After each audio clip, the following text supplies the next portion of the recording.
So good morning, one and all present here. On the behalf of Department of Electronics and Communication Engineering, Purnima College of Engineering, I, Dr. Garima Mathur, welcome you all in inaugural ceremony of 6 days AICT AQIS sponsored second short-term training program on artificial intelligence and 5G communication technology from 26 to 31st October 2020.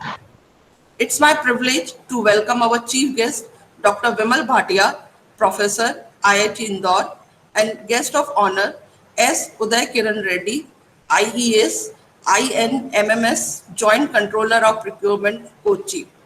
We are glad to have you here, sir. I also welcome to our inspirational architect Rahul Singhi, Director Purnima Group, Dr. Mahesh M. Bindele, Director and Principal, and Mr. Pankaj Dhimla, Vice Principal, Purnima College of Engineering, Jaipur. I welcome all dear participants from different parts of India. Learning never ends in life, and someone has rightly said, who dares to teach must never cease to learn. This STTP program mission for equipped teachers with the skills and knowledge in the field of communication, processing, and AI that are essential for inculcating learning values in students and guiding and monitoring their progress towards their career. 5G and artificial intelligence are the two most prominent technology in the world, have seen in decades. While each and individually make over industry and enabling new experience, the combination of 5G and AI is going to be truly transformative. In fact, this intersection is fundamental to our vision of the intelligent wireless edge, in which on-device processing, the edge cloud, and 5G go hand in hand to create a ubiquitous connectivity fabric of smart devices and services. We are thankful to AICT AQIS for giving such opportunity for conducting this short-term training program and learning new things. Only 132 out of 456 participants who have applied for this STTP have been shortlisted and are present here with us today. This STTP has a total 18 sessions starting after the inaugural function. Recent trends in cognitive radio communication, novel modulation scheme for the next generation of wireless communication, signal processing in 5G, millimeter wave massive application, artificial intelligence and machine learning application on post-COVID area building applications using machine learning, and their countermeasures will be discussed in detail in the different sessions. The theory sessions have been completed with timely lab session based on real-time application to ensure proper knowledge, delivery and implementation of the concept of AI and 5G. I'm sure that all participants will have enhanced their knowledge after this STTP. Now, I would like to invite Professor Dr. Mahesh Bundele sir for his wisdom words. Over to you, sir. Yes. Good morning, one and all. Honorable Chief Guest of the morning, Professor Vimal Bhatia. Good morning. Guest of honor, good morning. Guest of honor, Mr. Uday Kiran. Coordinator of STTP, Dr. Himani Goyal, Dr. Payal Bansal, and dear participants. It's indeed a great pleasure to welcome you all for this second edition of 6 days AICT sponsored STTP on artificial intelligence and 5G communication technologies. AICT has made it rather being online to convert 6 days STTP into 3 or 4 or 2 stages, as we cannot have a 6 hour, 8 hours, 6 hours working on online mode, and therefore this is the second stage. I think that some of the participants might be common also. Professor Garima, Yes, are there common participants from previous edition? sir, 30%. 30%, okay. And most of them are supposed to be new. And because the topic and the areas, two areas, artificial intelligence and 5G communication technology, which is yet to be uh, means has to come to existence. It's under planning, research, and advancement stage, and very soon it is going to come. And this artificial intelligence, along with 5G communication technology, is going to make a revolutionary change in our technological tools or other technological gadgets which we will be using in future. I hope that all the deliberations made by experts from IITs and NITs will be truly taken by all the participants. They will be attentive, serious enough to understand the concepts, case studies, and the research problems will be derived from these concepts, which will be taken further to their institute, to their colleagues, and to their scholars.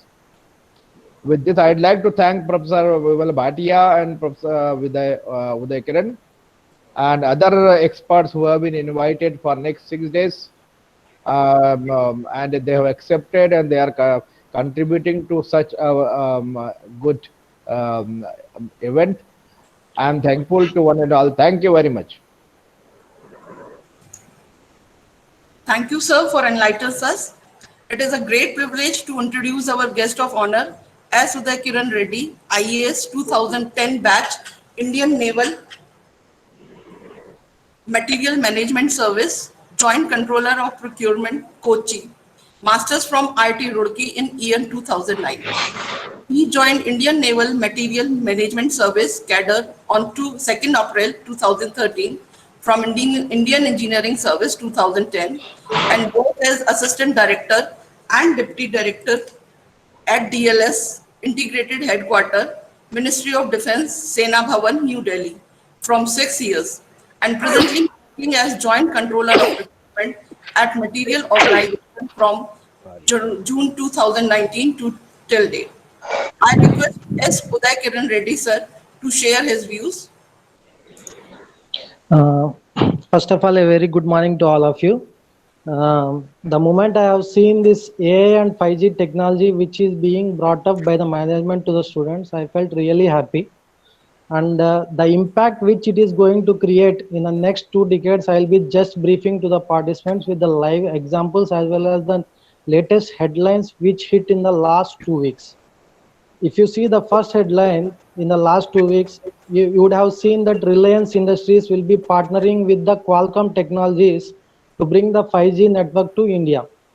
And at the same time, if you see, there is one more headline where Airtel is going to develop its own in-house technology, partnering with Indian firm only, Tejas Networks, to bring the 5G technology to India.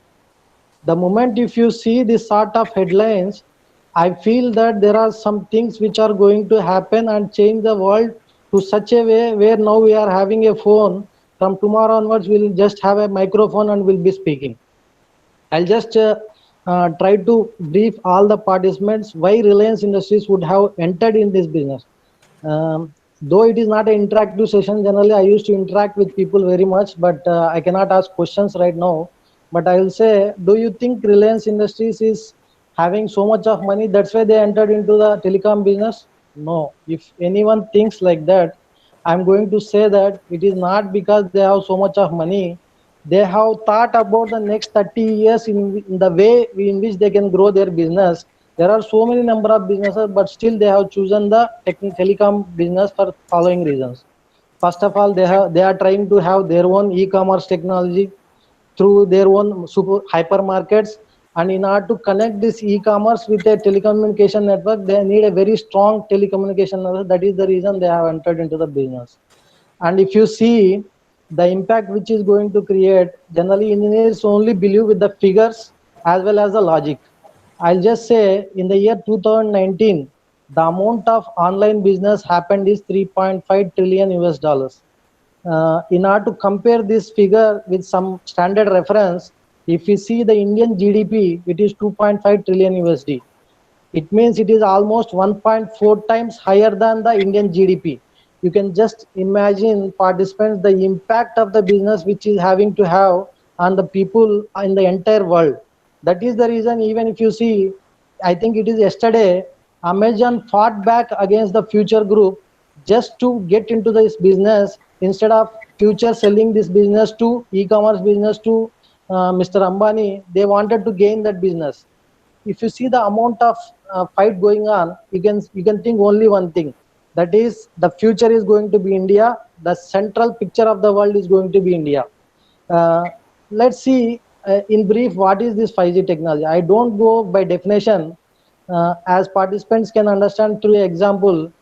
Can you imagine a 2-hour movie downloading in 5 seconds? That is 5G technology. A 2-hour movie just downloading in 5 seconds itself will give the amount of impact it is going to have on the future businesses. And even you may think there is internet also, why people want to go for 5G, why can't they go through internet and have a very good online business? My dear friends, I would like to say online businesses started in the year 2009-10 itself, but the amount of growth which we have seen is from the 2015, where Reliance has introduced the 4G LTE network, which means the phone technology, means the within a at your fingertips, business at your fingertips. This has improved a lot of online business, so everyone is fighting for this 5G technology. Do you think 5G is only about the speed? No. There are some different types of 5G technologies like high band, low band, and medium band, where in the case of high band, it will be completely speed, but at the same time, signal may not go if there are obstructions. Means there is a chance of signal ka coverage. But in the case of medium band, there is a balance between the speed as well as the coverage. Even if you see the headlines with respect to artificial technology, you can see in the past 1.5 week, you would have seen Indian Navy is going to bring artificial intelligence into armed forces in order to make uh, self-reliant India as a self-reliant defense force. Uh, if you see not only about the technology, even from the personal view also, gone were the days where we can think once we learned a technology, then it's enough for us. Now it is the days where we have to learn, unlearn, and relearn the technologies. Then only we can cope up with the current trends as well as the competition.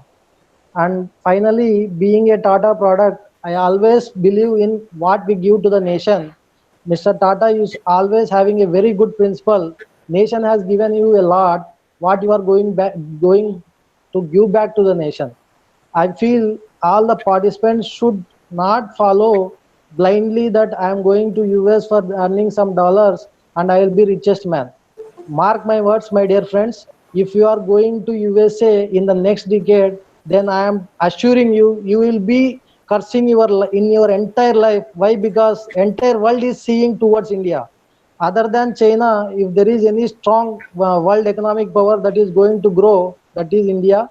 And I hope all of you learn these technologies and try to develop our country as much as possible, so that always a crisis will give an opportunity. Like present crisis situation made our PM to go for Atmanirbhar Bharat, that is self-reliant India. But I feel not only crisis, every time you should have a love towards your nation and do the best which you can do for the nation.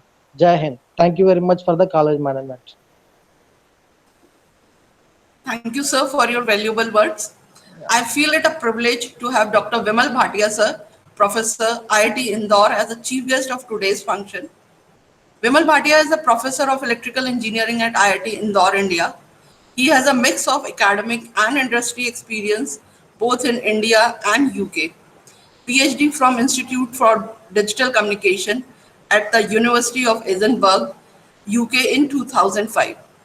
During PhD, he also received IEEE Fellowship for Collaborative Research on OFDM at Carleton University, Ottawa, Canada. His research interests are in the border area of wireless communication, machine and deep learning, and signal processing with application to telecommunication and in software product development. He is currently PI, co-PI coordinator for externally funded projects of approximately USD 2.5 million with major funding from Ministry of Electronics and Information Technology, Department of Science and Technology, UKRI, MHRD, and Academy of Finland. He is a reviewer of IEEE, Elsevier, and IET. He has co-authored over 250 papers in peer-reviewed journals, conference, and 13 field patents. Sir, kindly encourage us with your words. Okay, perfect. Thank you very much. Thank you for giving this opportunity. So thank Reddy Professor Mathur, and Professor Bundela sir for organizing this STTP and encouraging people to join in for this. So I see we are close to 40 people who are joined in. That's really encouraging. So first of all, thank you very much for giving me this opportunity. Basically, as you know, Reddy has already, Sudhir has already said that 5G uh, was an enabler, and Reliance Jio, we saw what happened with the introduction of the 4G network. Uh, they were, in a way, they were in the right place at the right time, you can say also, because they didn't have any legacy network. They started off with 4G itself and put everything on IP, whereas the other incumbent, players like Airtel, Vodafone, others, they still had a legacy, 2G and other systems to do. So they had a early, they like moved in the right time and with the right technology, they started to work forward. So as we move forward, in the next decade, so we're now seeing 5G coming to the standardization part. We already got NR2 out, and there's still a lot of standardization activity happening. Some places around the globe, they're already implemented 5G in various shapes and forms. Okay, had it not been COVID, then we would have seen the first also the practical deployment in the Summer Olympics in Japan and Korea, but okay, it didn't happen. But there's still a lot of interest, and I think that is one more thing. I mean, this pandemic has probably taught us that ICT is very important, and that is the one of the key enablers for our lives, for our businesses, for other things. Is as you know, we are having this STU just because of the ICT technologies that are existing, and thankfully we've got a very good coverage in most places. Still needs to be improved, but still we are I'll say we are still fortunate, and a lot of things happened in the last 5-6 years in this area. Uh, on the talk itself, on the about the structure of the, I was looking at the people and the topics that they are going to cover. They're very exciting. I think everybody will be very enthusiastic to join them. I see my colleague Professor Swaminathan, Naveen, I think from Bangalore, Preetham sir. There's quite a few people joining in. I think from NIT, Prabhat as well. So a lot of people who are very active in their research, specific research areas, who will be enlightening you and telling you about more about what is going to happen in the future. And this is good because AI, as such, okay, AI ML, they started with, you see, from computer science people, if you talk to them, I mean, AI has been there for actually a very long time. I mean, I myself had read some books around 1990s on cybernetics and stuff, which were published probably in 70s or something. But that was a vision. Now it is coming to fruition. It is coming to us. Uh, and slowly they are all coming to communication. Actually, I think okay, they all started from computer science, from other doing analytical and analytics, but now they're all coming here in comms as well. And there's a lot of scope for this. A part of it, I'll say, we would probably already know, or some people who have done their bachelor's in ECE, they've done a lot of signal processing. And one of the branches of signal processing, we call it as adaptive signal processing, which is now we can use the buzzword as machine learning, but it was also like a precursor to machine learning, because again, it was like a system that you put in and that learns from the environment, and then goes on to achieve a certain objective, maybe lower estimation error or improved bit error rate. So some things it does, and because the channel and the things are very dynamic, especially in wireless communication. So there's a lot of learning that needs to happen in the system itself. Uh, so I'll say, I mean, the topic is very well chosen. So AI and ML, they are going to be part of telecom networks, and I think at various layers. So mostly work in the physical layer. So physical layer, I see, yeah, ML is already there. In fact, my thesis as well, PhD thesis, I was working on adaptive signal processing, which was nothing but a machine learning, what we call these days. So the ground has been there for us. So EC people have a lot to contribute. So it's not like they should not be there. So EC computer science, they both have a lot to contribute as we move forward towards 5G. And I'll say interestingly, I mean, there was a big. I'll just give an overview because as part of this 5G testbed project, a PAN IIT ISC project, which is supported by MIT DOT. Um, so we are building a test bed where any startups or any other companies, they can use those APIs and run their code or change things in the code and do their own testing. So that's the whole vision. Hopefully next year, March. Okay, things have been delayed because of COVID, so maybe it might get extended for 6 more months. But that's in 2021 is an exciting time. In India, we'll see our own academically driven, you can say, a full 5G test bed that has resulted in a lot of patents, publications, and even startups coming out from this project itself. Uh, um, and then as we look forward, I'm happy to say that we are already in our research group as well, already partnering with the global research bodies and starting to work towards 6G now. So a lot of things are already happening have already started to work towards 6G. What will 6G be? And what we are trying to do is, I'm happy to see a lot of academics from India also joining in, and also companies, Wipro and all, already getting into it. So if there's certain standards or certain requirements that we have very India specific, that those things we can start to push in from the very beginning, rather than coming at the very end of the cycle.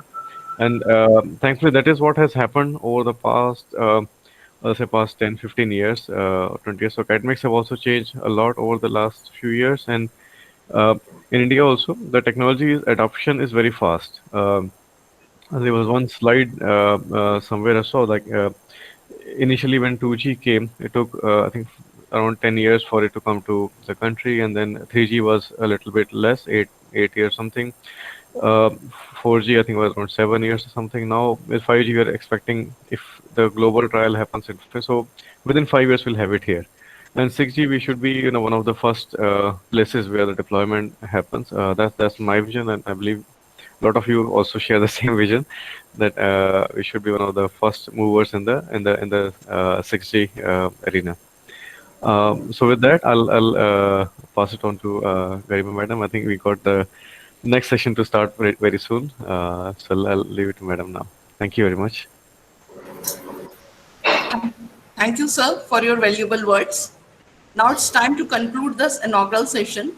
So I would like to invite Dr. Payal Bansal, Associate Professor, Electronics Department, for vote of thanks. Ma'am. Thank you so much, ma'am. Now, it's time to conclude this inaugural session. I took this opportunity to propose vote of thanks. It's my privilege to have. I also would like to thank all the registered participants who gave an overwhelming response to this STTP. I also express my sincere thanks to the Director Purnima Foundation, Architect Rahul Singhi, for his support and guidance. I thank our well-wisher, Dr. Mahesh Ambundele, Director, Purnima College of Engineering, for his kind support, vision, and commitment. I also thank our Vice Principal, Mr. Pankaj Dhimla, for his support and guidance for making this event successful. My heartfelt thanks to the administrative staff, especially our registrar, Mr. Devendra Kumar Somvanshi, Mr. Shivraj, and Mr. Ritesh, for making everything available to us. I cannot thank everyone enough for their involvement and their willingness to take on the completion of the task. Once again, I want to state that we all are most grateful to all of you. We thank all of you for being with us and supporting us throughout. It has been a great pleasure. I wish for a great learning during upcoming 6 days in this short-term training program. All the best and thank you very much for being with us. Thank you so much, ma'am. Thank you, ma'am. Before start the session, first, kindly turn on your camera, everyone, for a group photograph. Yes, ma'am. Now we Now start. we'll move for the first session. Yeah. Okay, thank you so much, ma'am. It's my great pleasure to welcome our eminent speaker, Dr. Vimal Bhatia, Professor, IIT Indore, as the eminent speaker for today's first session. Welcome you, sir. Dr. Bhatia is a professor of electrical engineering at IIT Indore, India. He has a mixture of academic and industrial experience both in India and UK. He has completed his PhD from the Institute of Digital Communication at the University of Edinburgh in the year of 2005. During his PhD, he also received IEE Fellowship for the collaboration research on OFDM at Carleton University, Canada. His research interests are in the broader areas of wireless communication, machine and deep learning, and the signal processing, with application to telecommunication and in software project development. He is currently PI and co-PI coordinator for extremely funded projects of approx 2.5 million USD with major funding from Ministry of Electronics and Information Technology, Department of Science and Technology, MHRD, and Academy of Finland. He is a reviewer of IEEE, Elsewhere, and IET. He is currently senior member of IEEE. He is also general co-chair for IEEE ANTS 2018, IEEE ANTS 2017, and sponsorship co-chair for IEEE ANTS 2020. He is also currently an adjunct faculty at IIT Delhi and IIIT Delhi. He is also working on PAN IIT 5G test bed development. He has co-authored over 250 papers in peer-reviewed journals and conferences and approximately 13 field patents also. It's a great pleasure to have you as an eminent speaker for today's session. Welcome you and over to you, sir. Okay, thank you, Bansal madam, and thanks to all the people who have joined in for this online STTP. So here, yeah, and thank you for the introduction. I mean, I'll say that a lot of this work, that we have been doing over the last few years is through our PhD students, through master students, bachelor students, and also our collaborators. So I'll like to thank all of them. Otherwise, we'll not have been able to work so hard and diligently over the years. And as rightly said by madam, yeah. So we have been working in the area of communications, and we have active collaborations with IIT Delhi, IIT Delhi, and other institutes around the country. So that let me just start off with a small, let's say, a preview of 5G. So these are the slides from Mate's. So I'll just give you, I think I'll start with that first. Excuse me, sir. Yeah, hello. Please share your screen, sir. Yeah, I'm just going to do that. So present now. I'm going to. Yeah, so I think I have about hour plus left for this. So I'll try to cover this, and then I'll go deeper into the. Oh, why it's not showing? Okay, so I thought I'll. So sometimes, yeah, this has an issue. Let me do an entire screen then. Okay, so this usually works better.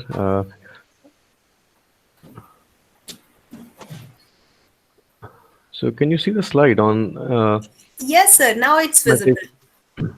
Okay, perfect. Yes. So the Metis, I mean, so this is going back to how the 5G is started, I'll say. So it's usually, if you look at the life cycle of standards is usually coming as every 10 years there's a generation change. So from 2G came to 3G, 4G, 5G. So 5G and as researchers and early industry movers, we start discussing about it about a decade in advance. So let's say 5G expected was 2020. So the work started around 2010. People started to talk about it. And Metis was one of the first projects driven by European Union, um, and also China, Japan, Korea. They joined in later, which laid the foundation and going more towards the 5G standardization. So the work started way back, and that's what we see in the lower slide here now. Um so WRC is another body from ITU, the International Telecom Union, which basically looks at the way the wireless bands are allocated around the world. Um, so the exploration started, in early 2012, 2013, then pre-standardization activity, then the standardization move from 17 onwards, and that's when we started to see the uh, the NR1 and our new radio frequencies. So these specifications started to come out, and I'll show that in later in the slides on the role of standardization in these moving these technologies. Because as a researcher, we research on a lot of. And so we have this blue sky research thing going on. So don't have any foundation as such. So whereas for a standardization, the industry buy-in is important, and that's what is very crucial, and that's what actually finally gets commercialized, because whatever whenever we buy a handset or a connection from an operator, we are paying for it, and that's where the business model lies. Um, so saying that, so around 2020, this was expected to be commercialized. Okay, maybe 6 months or maximum a year delayed because of this, but already deployments have already started to happen in China, US, and some parts of Europe as well, because the bands have been allocated and they're already working on the deployment of 5G networks. Some of the challenges and things so the avalanche of traffic volume. I think in the later course we'll go further in detail. So I thought I'll just give you a small overview before we get into the topic that I wanted to cover today. So the avalanche of traffic volume. So it's expected to go 10,000 or 1,000 times in 10 years, and about 50 billion devices. So we all hear about IoT and Internet of Everything, Internet of Things, and they all have to be massively connected. So that's what is one of the visions from 5G, and it's already happening. The latest specification that came out a couple of months back, they're already talking about machine-to-machine communication.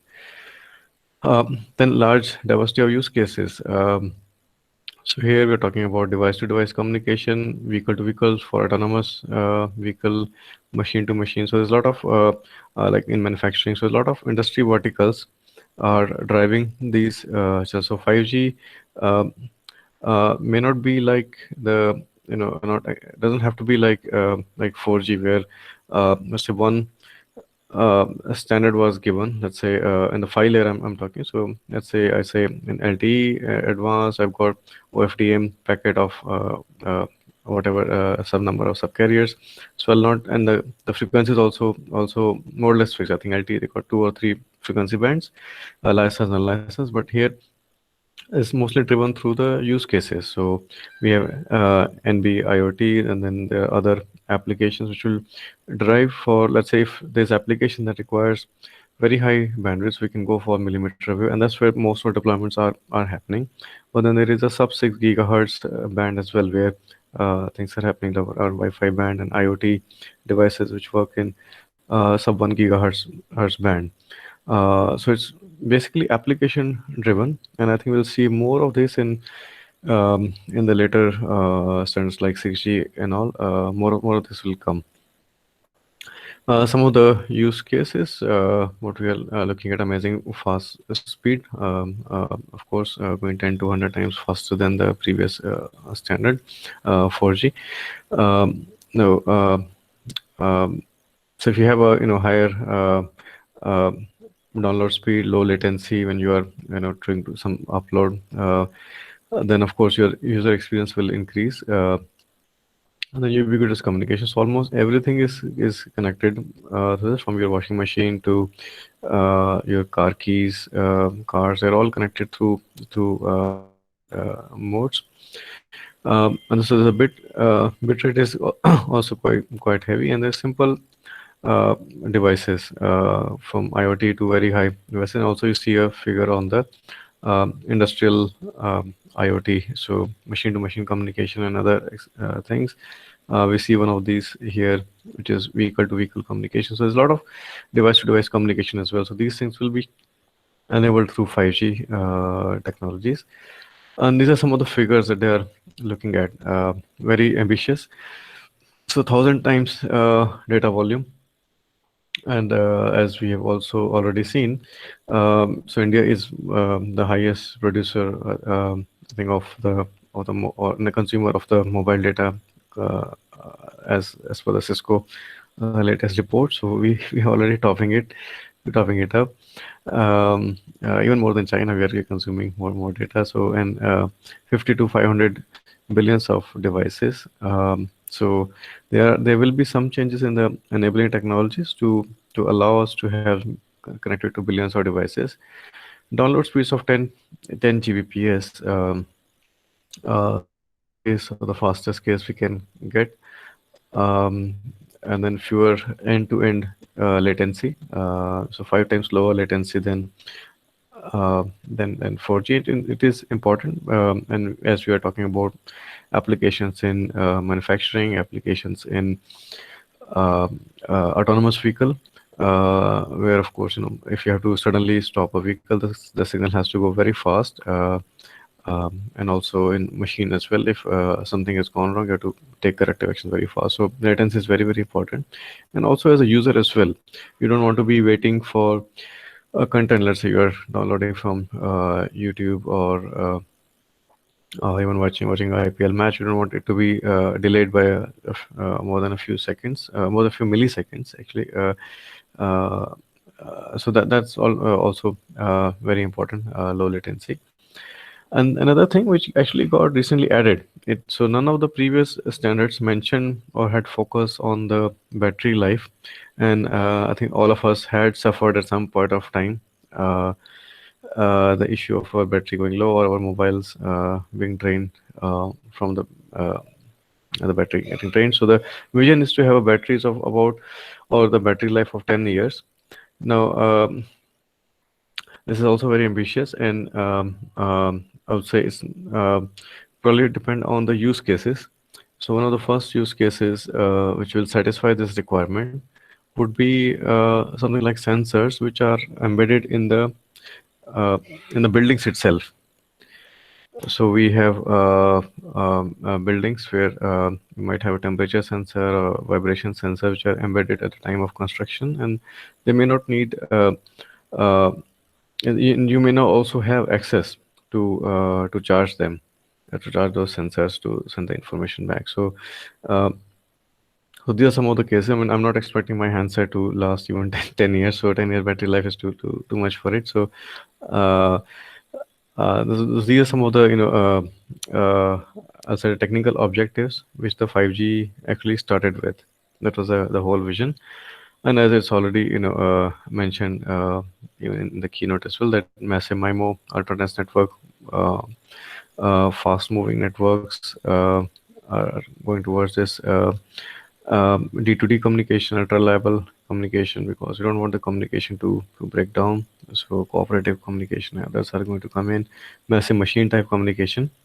And at the time when they were thinking about these broad objectives, The existing technology was 3G, 4G, and Wi-Fi. They were the most popular ones in that time. And some of the words if you want to put in numbers. So 1 to 10 GPS capacity about 36 TBS per month per user. High frequency and flexibility from the spectrum. That's why we're moving towards millimeter wave. Energy efficiency about 10% of today's consumption. And some of these requirements, if you look at, they are in a way contradictory or difficult to achieve. So if you want to, if you have a higher, let's say, bandwidth, then of course you'll have higher signal processing and other components. Then how would you reduce your energy consumption? But that will not happen only from ICT. There'll be advances in the silicon and other technologies which will bring it also the latency. So high data within latency will have an issue. Also the battery life. So some of these are contradictory, but we try to balance them out. And see, and these are some of the applications, as I say, ultra dense network, ultra reliable will require these key arrays or KPIs. And then machine communication will require reliability, coverage, battery life and devices per area. It's also going to be very, very high. Spectrum is something that we'll cover also in the talk today, how it is done at the moment. So this is basically going to be different type of standard, different areas. So it will not be one particular standard spectrum.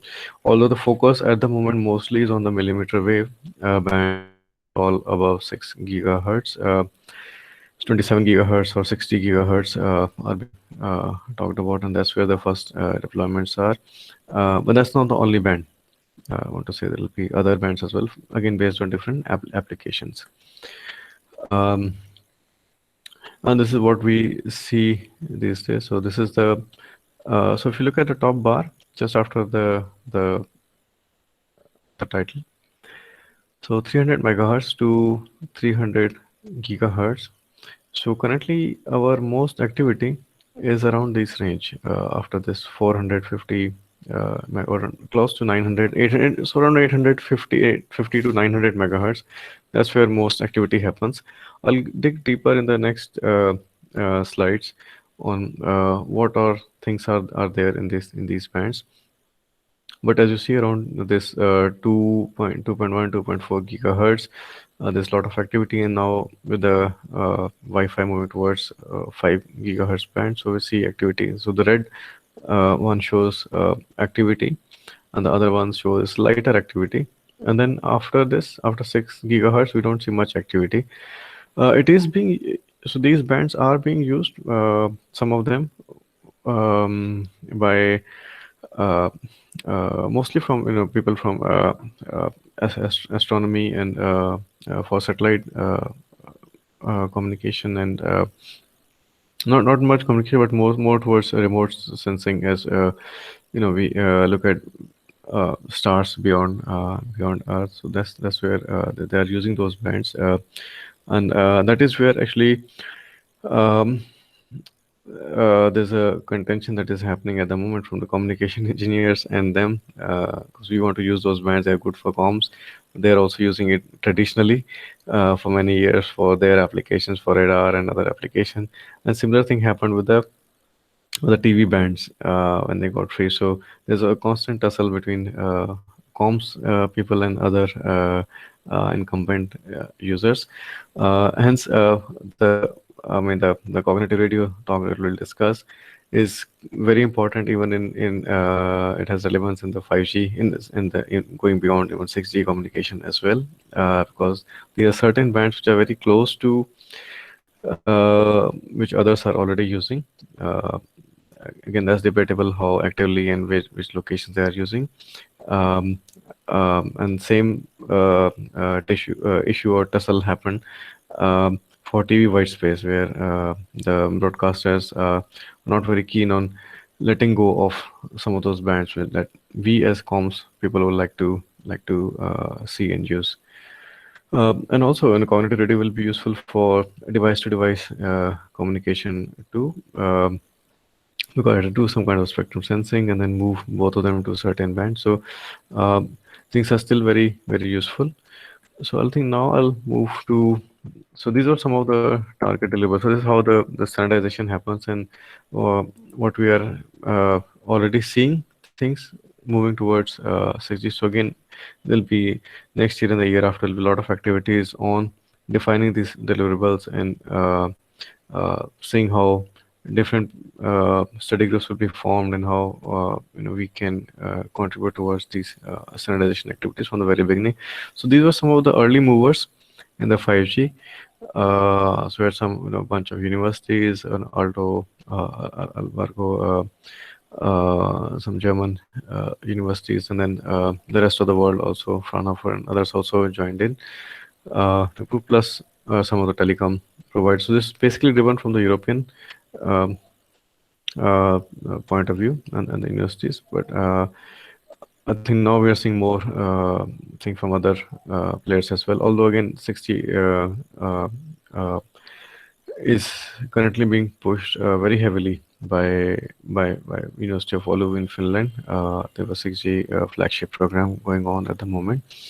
And actually, we also have a currently running project with University of Oulu. So let me just go back to. Okay, so let me then go back to the slides here. Okay.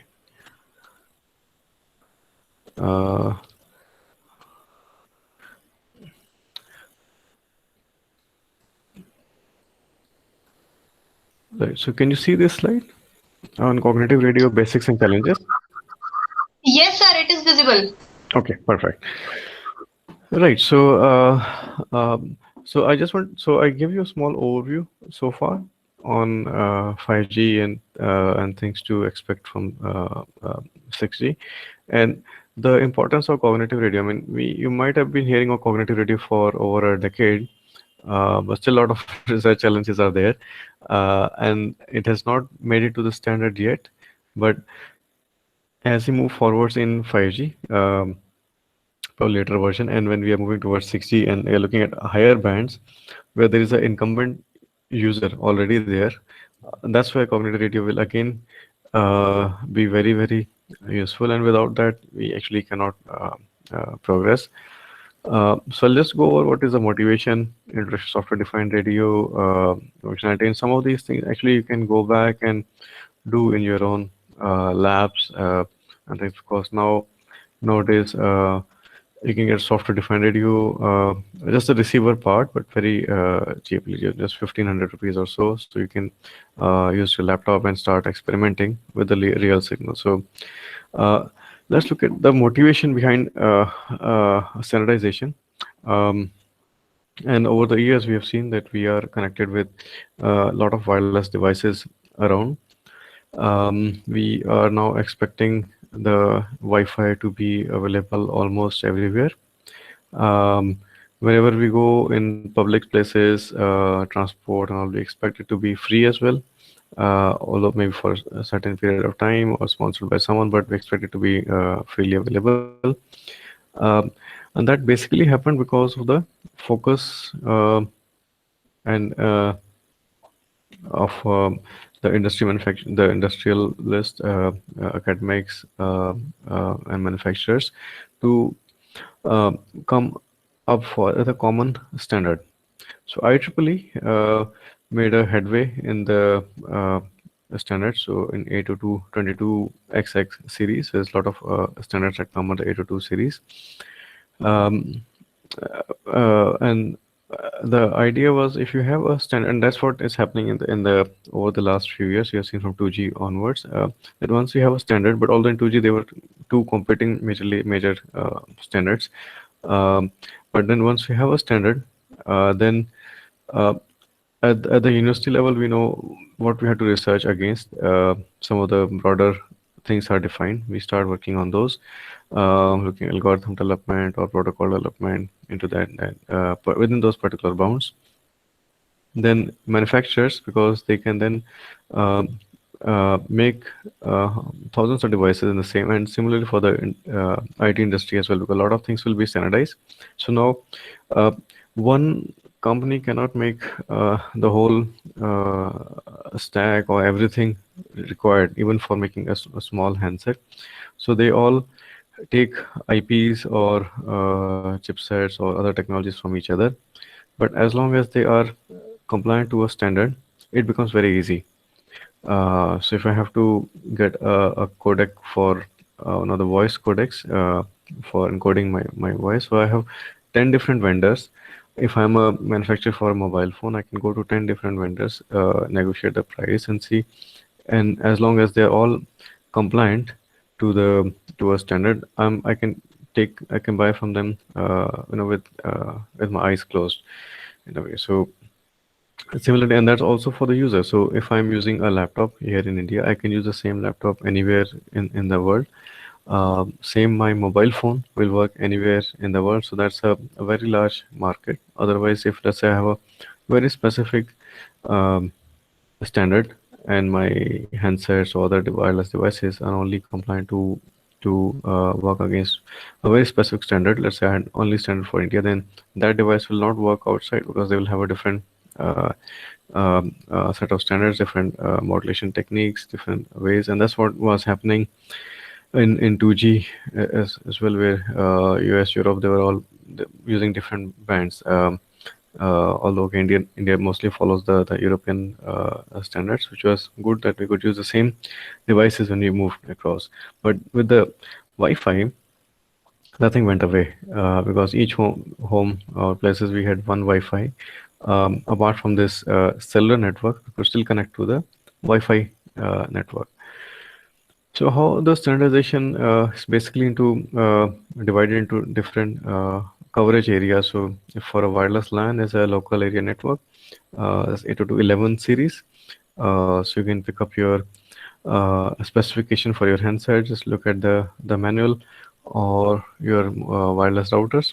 You will see it will have one of the flavors of 802.11, be it A, G, N, or others. Other than wireless PAN is personal area network. So this competes with Bluetooth. It's a very small range and low data rate and low power too. And then 22, A222, which is for a wireless RAN, so wireless regional area network. So it's a larger um, region that will be covered. So here we're talking in terms of kilometers, whereas wireless LAN is a few meters, and PAN will be just a meter or so. Right, and these are different standards which are there, and they are open, so you can just go online, get a copy of the standard, uh, and see what is there. So the advantage, as I said, that you can go anywhere. Interoperability becomes very easy, but then there is an issue that we are unable to use the same device for different protocols. So if I have let's say my laptop which has Wi-Fi, but it does not have a SIM card, right? So I cannot use this laptop as a phone. Um, so that becomes an issue between different protocols. And as we move from 3G to 4G, and also because even in 2G there were different standards, 3G also there was slightly different ones. So how do you change between the two? You probably have to buy another device, or is there a device that can work for both the standards? That was one of the objectives that came out from and actually started the software defined radio, kickstarted that technology.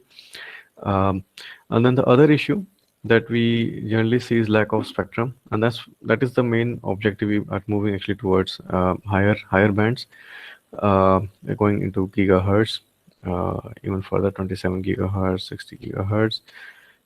Again, because the major issue is the spectrum. Now, and also, if you recall from the news as well, we keep hearing about 2G, 3G, and somehow they end up in a scam or something. But so they are things which are very precious. They go in hundreds of crores in any country, So they're very expensive. Actually, the equipment itself is not very expensive, the one that we develop as engineers, but the spectrum is very expensive. And also for countries, for states, it is a very valuable resource as a revenue stream for the country. If you look at other resources like mining, you still have to dig and then get something out of it. But here is just the open air, the environment that we are leasing out for a few years to different mobile operators to run their mobile network. So in a way, government doesn't have to put a lot of effort in this. This is already there. But of course, they need to have the regulation and other bodies to see a wise use. So spectrum is very, very important, and that's where the fight and the bulk of revenues go. The current wireless networks are fixed allocations. They are either licensed or unlicensed. So when we hear about 2G spectrum, 3G spectrum, 4G spectrum, they're all licensed bands which are given to the incumbent mobile operator. And the unlicensed band are the one where our Wi-Fi networks was. And that was also one of the reasons why Wi-Fi became so popular, because you didn't have to purchase a license, because we are transmitting right in the environment, but we don't take a license from the government. Whereas for the licensed band, we cannot transmit. So if let's say an 890 megahertz, which was given to say Jio or Airtel, if I want to transmit, I cannot. I can receive the signal, but I cannot transmit unless I have a license from them. Right, but there has been on the contrary, there has been studies which have found that a lot of this spectrum is actually not used, under 50% utilization. In some cases, only 10% utilization, which is actually not a surprise. So now let's look at spectrum, how it is allocated currently. If you look at this figure, we see, sorry, I'll just move this a little bit. Yeah, so we see, there's a lot of activity around 100 megahertz band. There's a remote control toys. Our FM radio is 102, 104 megahertz or 98 megahertz, so around that 100 range. So a lot of activity around that range. Then you move to TV broadcast, which is around 200 megahertz. Then around 300 megahertz, we get the car alarm, garage doors, and medical device around 400. Then around 500 is again some TV broadcast. Then major activity happens again around 900 megahertz or 870, 890 megahertz. That's where we have our mobile phones, highway toll tax, that FASTag and others. They all work in the sub 1 gigahertz band.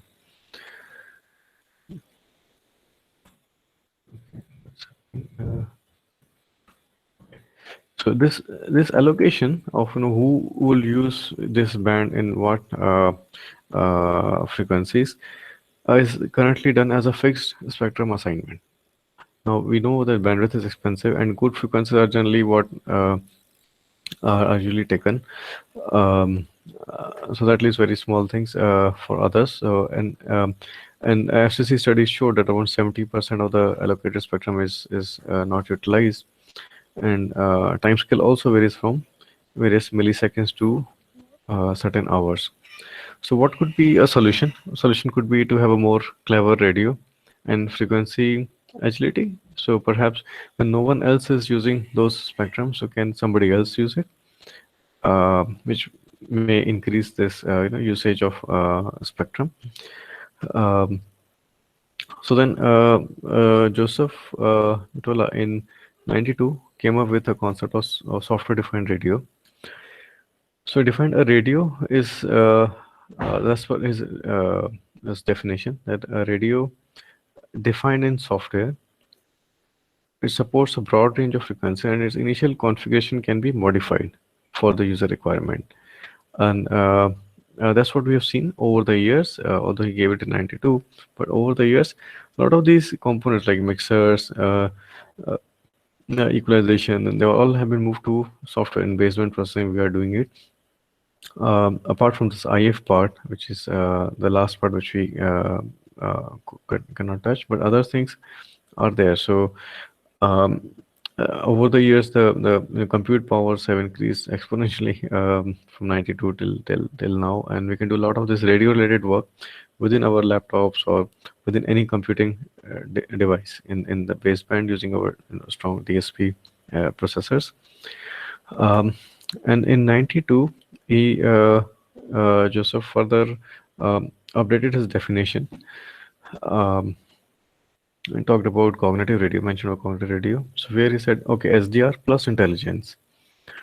Now, intelligence in those days, AI was not very popular, but now AI and things are there. But he said anything that can think and maybe suggest a few changes is intelligence that can be used in cognitive radio. So it was a modified form of or upgraded version of SDR.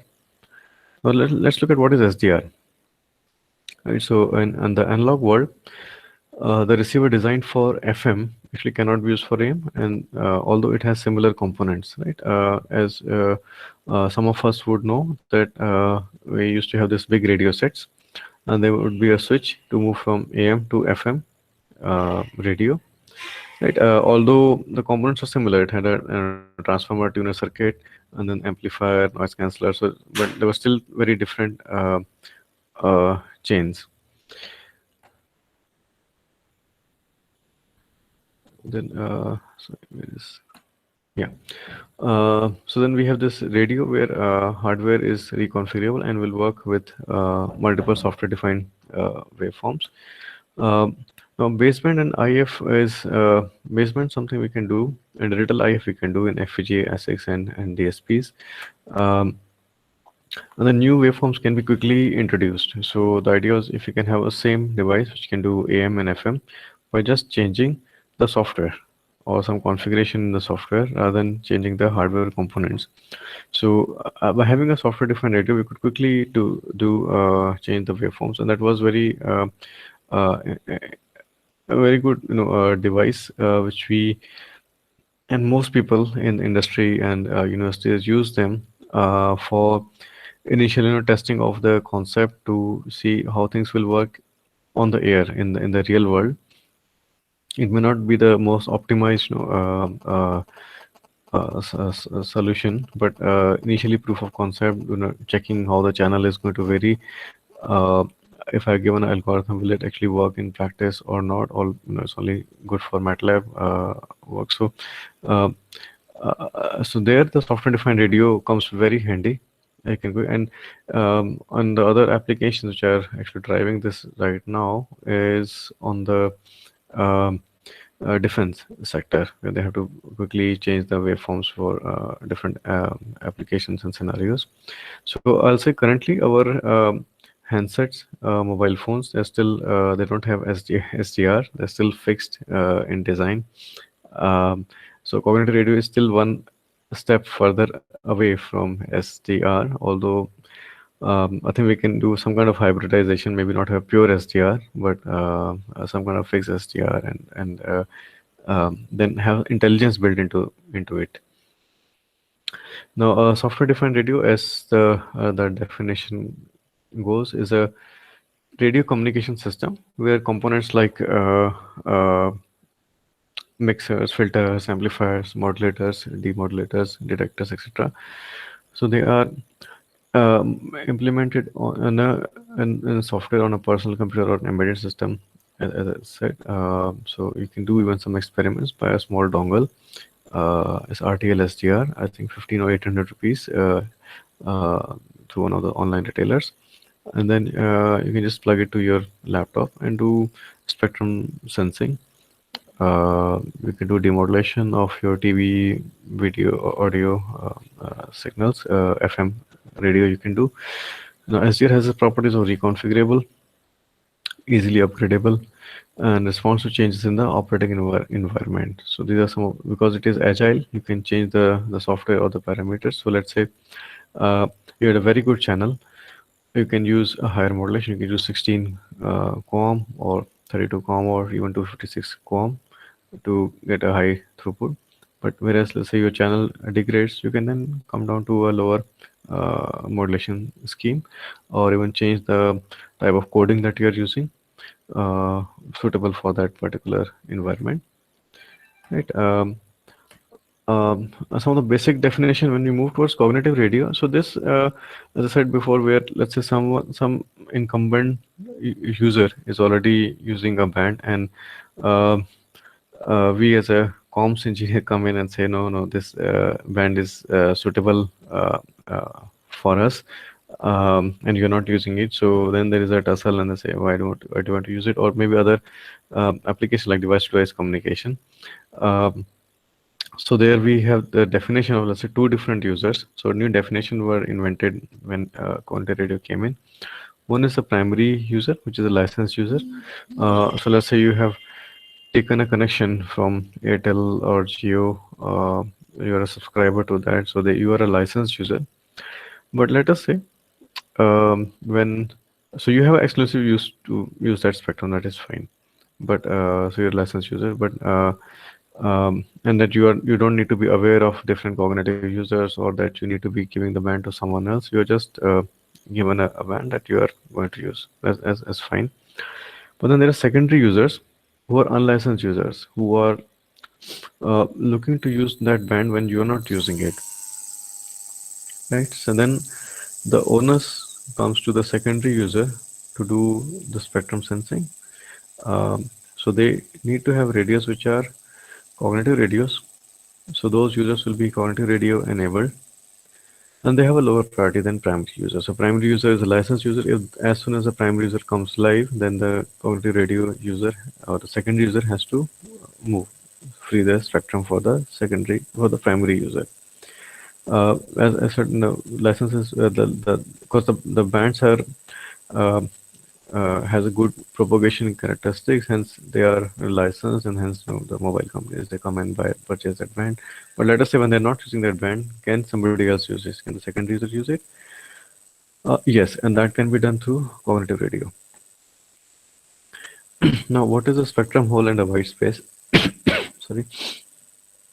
So spectrum hole is a band of frequencies assigned to a primary user, but at a particular time, specific location, and the band is not utilized by that user during that time. So if you look at this diagram, here we have x-axis as time, y-axis as frequency, z-axis as power, right? And now we see some gray blocks, which actually are showing that there is an activity. So if I look at this first one here, where you see a small arrow, pointy arrow, going towards right hand side.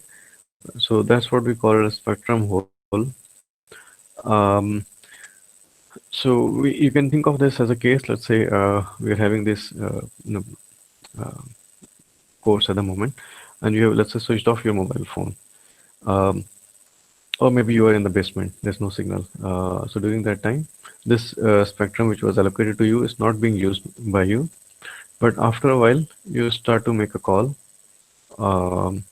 Then this gets occupied. It is this first, gray, big block, rectangular block that we see,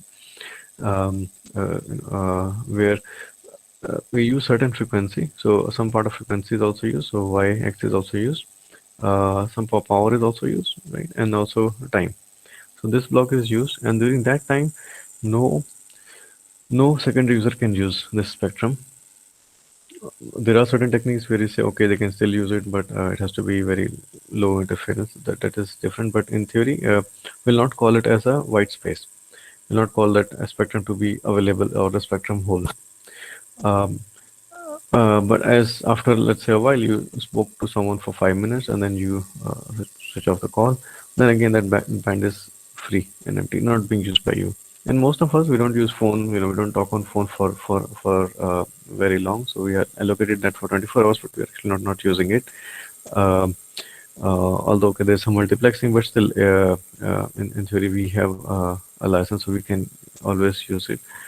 And that's what it shows for the sorry, for the other users. We see there is a lot of spectrum holes are available. Now, what is a cognitive radio? So if there is a way we can, let's say, use these spectrum holes and assign to some other user. So in that case, we have actually maximized our use of the spectrum. Right, even for the telecom operator as well. If let's say that band is not being used by someone at that time, perhaps they can give it to someone else and get some revenues from it, right? Maybe at a lower cost or whatever, but still they can start to use it for some other application. So what is a cognitive radio? First, give you a brief overview of what is cognition. Right, so a cognitive radio. So as the word, what does the the definition of cognition means according to Wikipedia? So cognition is a process by which sensory input is transformed, reduced, elaborated, stored, recovered, and used. Right. So you can see there's a sensory input. So there's some kind of sensing that is done. It is then transformed. It may be reduced. So you may not be interested in all the information. We may reduce or just get some statistical information that we are interested in. It could be elaborated. We could actually make some inferences from it. We can store it and recover and then use later. So this is the basic definition of cognition, irrespective of our communication system. This is a definition from this because that's what I think most of us do these days. We go online, Wikipedia, and look for a definition. And then in science, as you know, let's say move towards more generic definition to specific one. So in science, the cognition is the mental processing that includes the attention of working memory,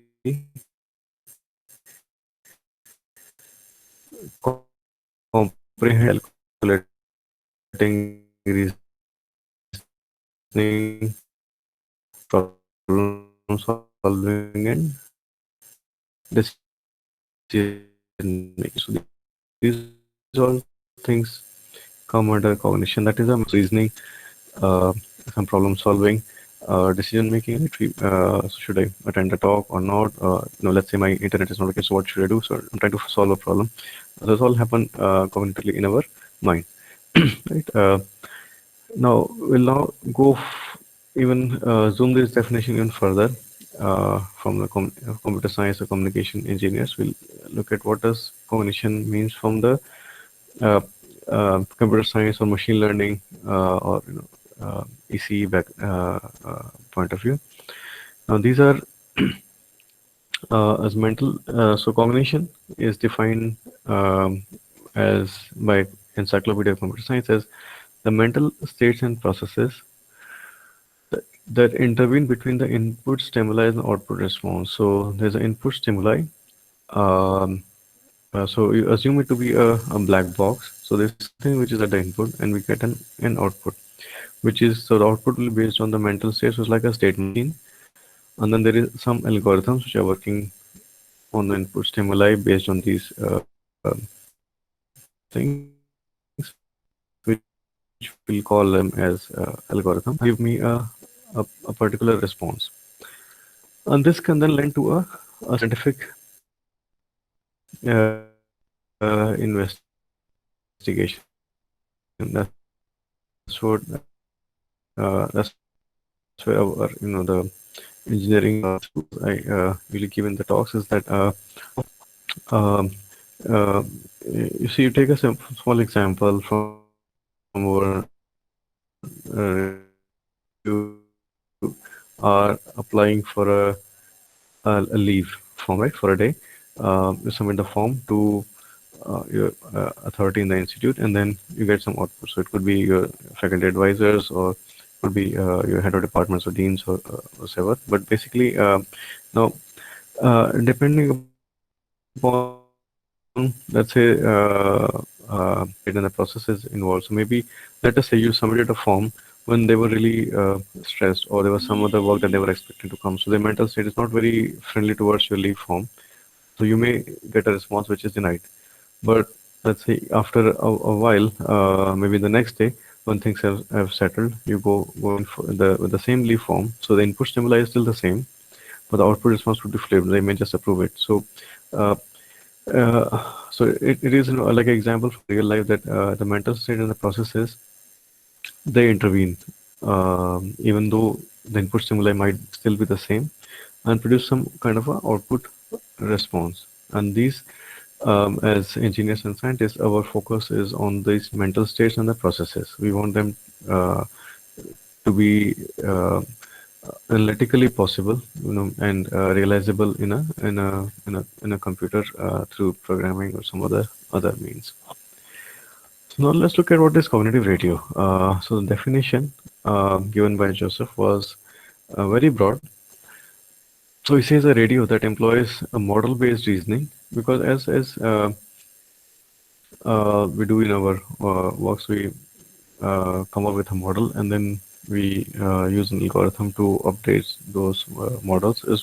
I think in the later things we'll go in detail when you look at AI, neural networks, or other uh, type of paradigms, or even adaptive signal processing. We basically have a model, and then we have certain algorithms which will update those reasoning. So according to Joseph, a radio that employs model-based reasoning to achieve a specified level of competency in radio-related domains. So he did not say if it's for equalization, spectrum sensing, or anything, but he just said something to do with radio.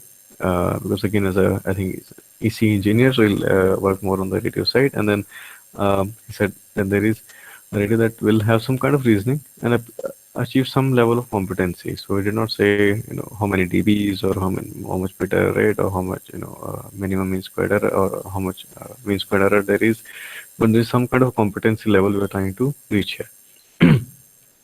So this is actually an enhancement to traditional radio software defined radio concept, wherein the radio is aware of the environment. So currently, as I said, even our handsets are not aware of the different waveforms that we can support. Like, it's not a software defined driven. Then having a device which is aware of its environment, so which keeps on continuously sensing which bands are available, and what is your physical location, can something, so that currently doesn't exist. So even our I'll say this, even the smartphones that we are using today, they are not smart enough, right? So they're just not aware of what is happening around them. They are simple devices which receive, and then they transmit the information, right? And then there's another definition by Simon Higgins. So he came in a little bit later, but Simon Higgins is, I think, we have read and referred his books on communication systems, or digital communication systems, or adaptive signal, or advanced signal processing, adaptive signal processing types. So he came up with a definition on cognitive radio too. So his definition was more towards comms side. So he said cognitive radio is an intelligent wireless communication system that is aware of its surrounding environment, i.e. the outside world. So what is happening outside, it does know something, and uses the methodology of understanding by building. So it's learning from the environment and adapting its internal states to statistical variation in the incoming RF stimuli. Because so here you see, initially when you looked at definition, sorry, we didn't say that it is RF. We just said it's input stimuli. But now Simon Higgins clarified further. He said we looked at some statistical variation in the incoming RF stimuli. So it's a radio frequency stimuli. So we do it by making corresponding changes in the certain operating parameters. So we have environment, and we are getting some input stimuli. Based on that, we'll make some changes to the parameters. Either we'll change the transmit power, we change the carrier frequency, we change the modulating strategy. Actually, we could change the type of the equalizer that we are using. We can change the type of decision devices for bits. We can also change the type of encoding that we are using. So a lot of things can be changed based on the environment that we are working in, which should provide. So, according to Simon Higgins, he said basically it should have two main objectives in mind. Whatever you do, but try to have two main objectives in mind. First is the highly reliable communication systems whenever and wherever needed, and efficient utilization of radio spectrum.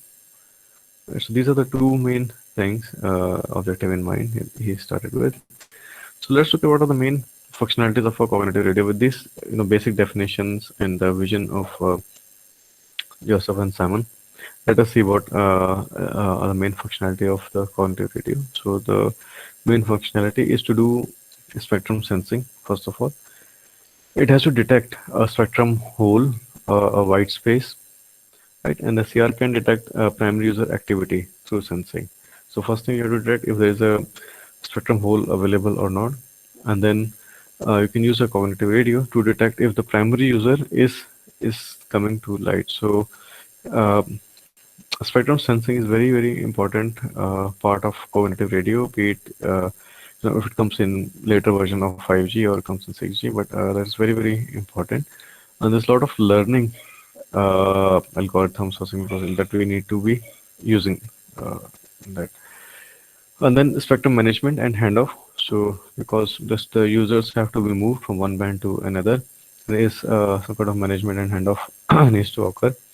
The spectrum allocation and sharing also has to be done dynamically. Spectrum mobility too, because we have to quickly vacate the spectrum that is being used by the licensed user whenever it wants. So a licensed user has the priority here, right? Now, what is spectrum sensing? So the spectrum sensing um, has a capability of it's a very important capability of CR to measure, learn, and be aware of the radio environment, such as spectrum availability and interference status. Because even if you look as of today, you go to a busy place, you go to an airport, okay, after this COVID thing, and then maybe a railway station or other places, even in blocks of apartments, you see a lot of when you let's just start searching for a Wi-Fi connection, right? So there's some kind of spectrum sensing happen, and then it finds maybe 8 or 10 or some place I've seen I have to actually do page up was it like 15-20 different transmitters trying to transmit, so I can connect to any, but then they're all actually interfering with each other because they're all using the same bands, which reduces everybody's throughput. But because again those devices are also not cognitive radio enabled or not very aware of other devices, they're just transmitting. So cognitive radio is very important. It has to check if the spectrum is available and also the interference status. That can be done by various algorithms. One of the most popular one is energy detection, which is very easy algorithm. We'll just go over it quickly. Then the feature detectors, they are more sophisticated ones, where we start to exploit the different features of the signal or its characteristics, right? And match filter covariant. So they are more specific ones. So based on statistical covariance or filter based, there's a lot of other research challenges that are there. I'll cover them in the later slides. So as the first one, I'll say energy detection very easy. It basically just you just square and take the sum of the signal and find out the energy. Easy to implement, and no prior knowledge of primary signals is required here. But the disadvantage is it could think that there was so you're doing a spectrum sensing, maybe there was a lot of noise, a car just passed by or some other airplane was passing. You may think of it as a interfering signal, but it is actually not. Then but it is very easy to implement, and that's what we generally use when we are just trying to see how much spectrum is available. So we have done some of these tests. It's in a different slide deck I have, where we did spectrum sensing in our in Indore, in Delhi, and Indore also we did it in 3 different locations: suburban, rural, and urban areas.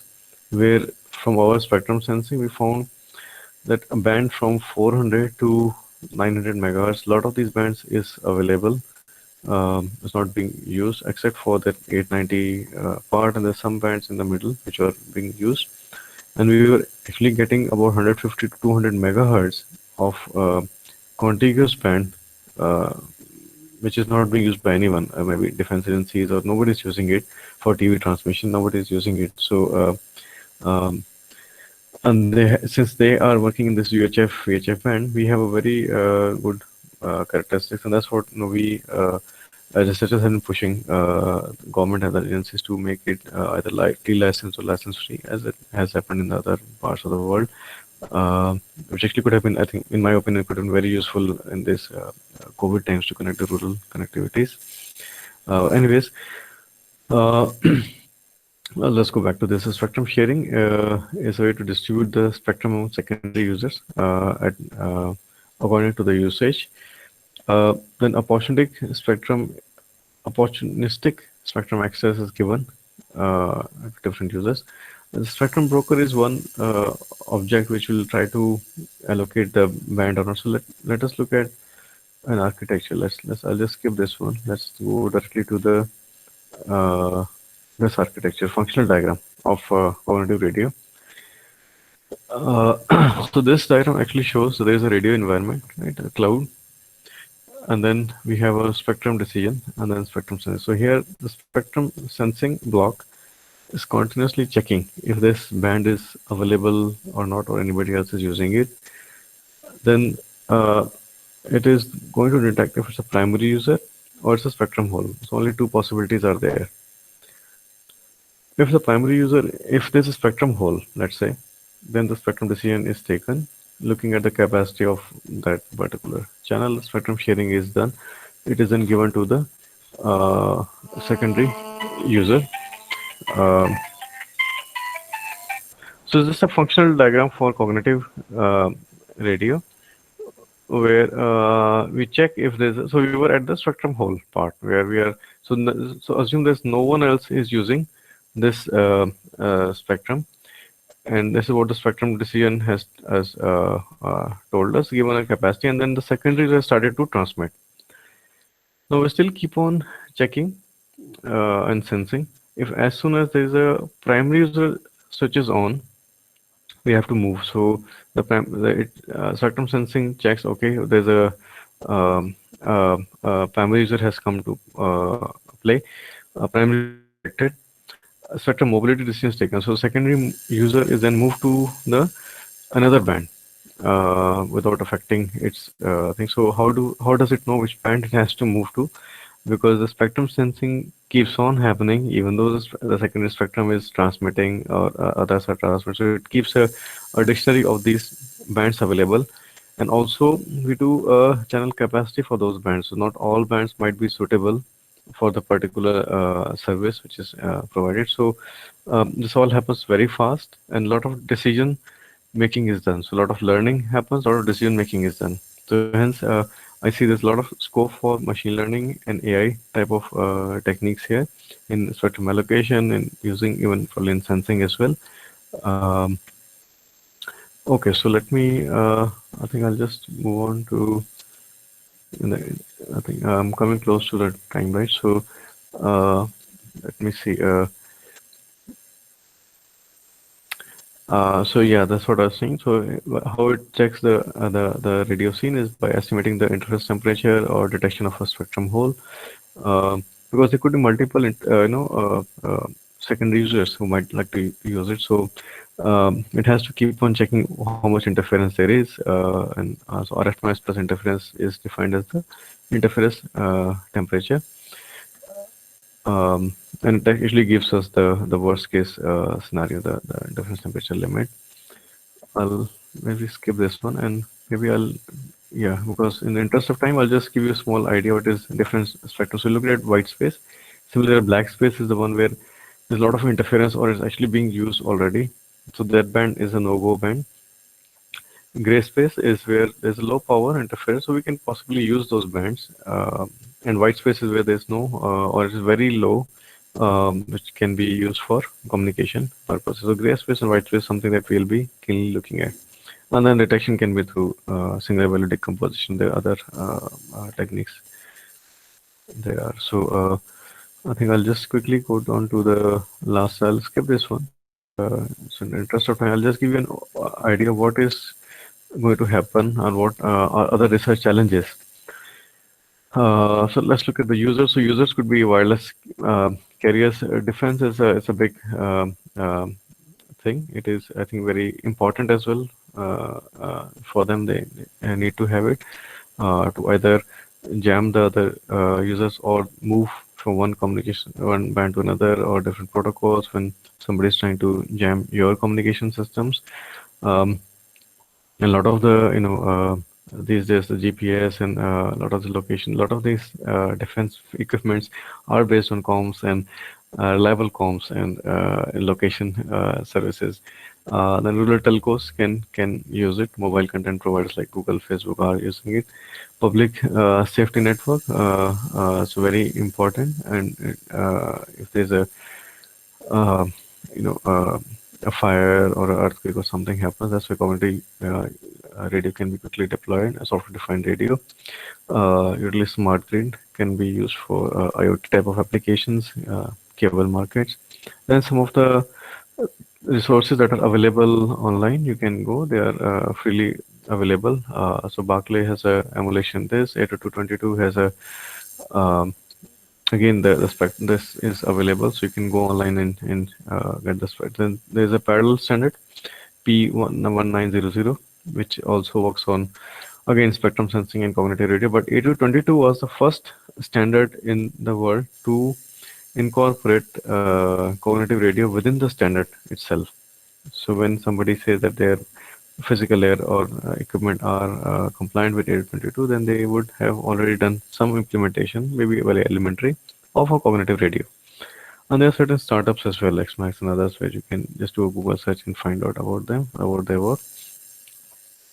Some of the research challenges is really hard to design a radio front end in software. Then a single antenna with a good gain across wide range of frequencies is very difficult. I'm again not a RF engineer, so I cannot comment. But whatever I know, that it's very hard to design a single antenna for across a wide range because of the physics or material characteristic that does not allow it to happen. Finding a suitable spectrum techniques. So we have a lot of them, but they still, I think, can further be improved. Still very active area of research. Design of spectrum management and sharing. That's where I think ML, AI, and other techniques can be used. It has to work on a distributed data set and a good handoff scheme, because whenever a primary or a secondary user moves from one band to another, it should not have a call drop like situation. It should just have a seamless. It should actually be transparent to the user that the bands have. So to conclude, cognitive radio can be effective way to improve efficiency of spectrum usage, and can basically use to reduce the cost of services, because as I told earlier that a lot of the costing goes into getting the licenses. So if the licenses can be fully utilized, or even further improvement can be done if I can have more 2 or 3 or 4 more users using the same spectrum in different times. Or also, I'm happy as a service provider, and that will actually then bring down our costing as well as the user. Flexibility that is also given by cognitive radio technique, and the dream of a universal device. So that can actually be handling different frequencies, modulation techniques, and encoding schemes that can be done. So we don't really need to have different maybe handsets for different technologies. If I can use the same one for various protocols, I can use the same handsets for Bluetooth, for wireless LAN, for Zigbee, for 3G, 4G, 5G. Perhaps that is the best possible. So the dream of having a universal device which can handle range of frequencies, range of modulation technique, range of encoding schemes is possible by using a cognitive radio. So some of the key references, it's not limited, but this just a short list. And some of these are, see, like magazine articles. So I'll give you a small overview of how it is done. And if you look at the fourth one from the top, there is already a US patent, and actually we also in our lab also did implementation of spectrum sensing and software-defined radio using USRP and other GNU radio. So that's something, and then you can look at the last one as well. Thank you. So I'll open the floor for any questions. Thank you. Thank you so much, sir, for the nice session. Participants, you may please post your queries in the chat box or open to ask the queries from sir. Sir, someone asked, Ravi sir asked, ki what aspect will be handled by 6G at physical layer level? Okay, so physical layer, so as I said, 6G is something currently being talked about, but most likely we will be moving towards even higher bands, moving above 100 gigahertz. So we're now talking about terahertz band, which is actually coming closer to the X-ray type of band. So we are moving up the band. So that is one thing that is coming. Then there are other, so that will have its own challenges. Like millimeter wave, when it came for 5G, it had its own signal processing challenges. So here terahertz as well. I think currently we're already struggling with millimeter wave, how to handle so much data. So there will be a lot of, I think, new modulation schemes will come in. We actually recently had one a small conference paper accepted, which will come online in a due course, where we are looking at terahertz, where new modulation techniques, how do we spread the sequence, because the data is huge. So terabytes handling within a second to have a, it's very going to be very difficult. So some kind of sparse processing will come. So sparse signal processing is one aspect that will come in. So 6G currently, these are some of the things we are talking. Plus the other scenarios like UAV communication, so satellite communication, direct from satellite to home. So there are some of the things which are also we are discussing at the moment. So what I would suggest, I see there are a lot of questions on the ML and thing for 6G going forward. So we have published 2 white papers. So they are available on archive. They're open to anyone to have a read. And they're more of a visionary kind of papers. So I would suggest, yeah, you can maybe go to either you can go to my Google Scholar page and get a link to these 2 white papers. So they were so some of the things that we were working over the lockdown period. So around March and April, there's a bunch of researchers from almost every continent got together and came up with these white papers. So there's a one white paper that we given for machine learning applications for 6G. And then there is another white paper which is on rural connectivity that I have been involved in. Then there is another set of, I think, 5 or 10 different type of white papers that have come out from different working groups. So I was involved in 2 of these, which you can actually visit my Google Scholar page and get a link from there. They are an archive, so they're open for anyone to explore. Actually, on the same thing, if I am permitted, I can maybe do a small advertisement. And we don't have much time as well, so people can maybe take a screenshot of this. I have so we're doing this couple of courses in November, December time. So I'm just doing a one hour thing for the webinar. I'll share this with details with Professor Mathur. So we're doing just one hour webinar on Beyond 5G. Can you see my screen? Yes, sir. So this one is just a 1 hour webinar.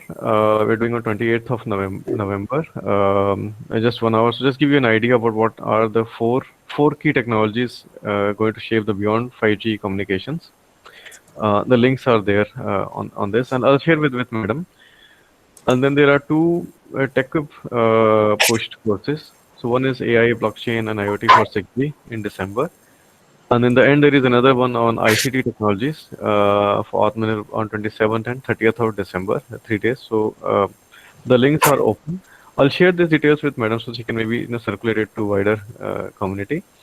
Um, so these are some things that we are looking at, and I thought since we are all in lockdown, so let us do some kind of skills development over the period of time. So whether you can take a screenshot or come in to this. So there we'll discuss more in detail on these. But I'll say for the curious ones, please visit the website and go look at these archive papers. So they are very, they don't have much maths, or there's no actual derivation. Nothing is there. It's just concept notes, you can say, which we see for 6G. It may or may not come. That is a different story. Hopefully, some of this will translate into this. So as per my focus has been on machine learning and AI for 6G and rural connectivity. Those are the two things that I'm currently focusing on.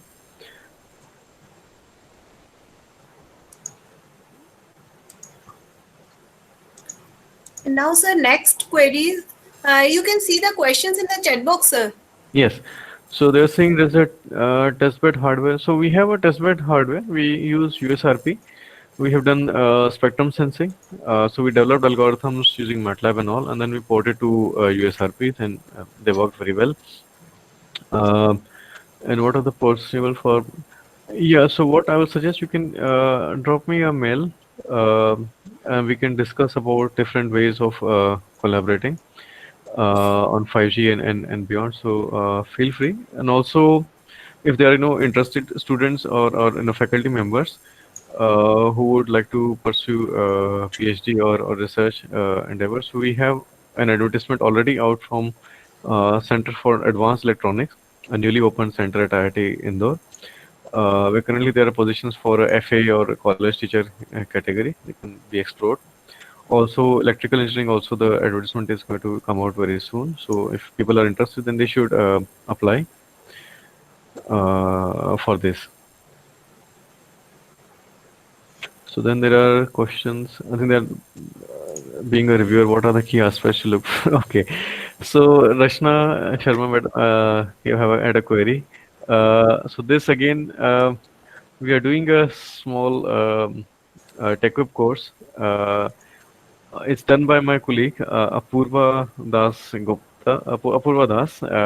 So we are doing this in first week of December, where we'll talk about scientific writing. So I have a 2-hour session there as well, where the focus will be on how to write a research paper. So I'll try to focus on conferences and journals too separately, and look at what are differences between, let's say, Elsevier and IEEE and their requirements there are.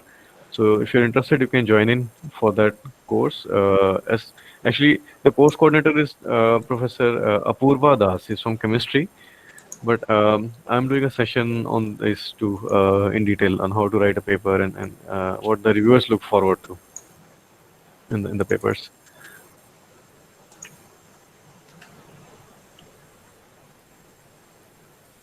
Right. So I think anything specific to the talk that is there, please feel free to ask, or we can meet in some other, as I've said, there are other opportunities as well to meet and discuss online. You can explore that. Any other technical questions? Any other thing that might have missed?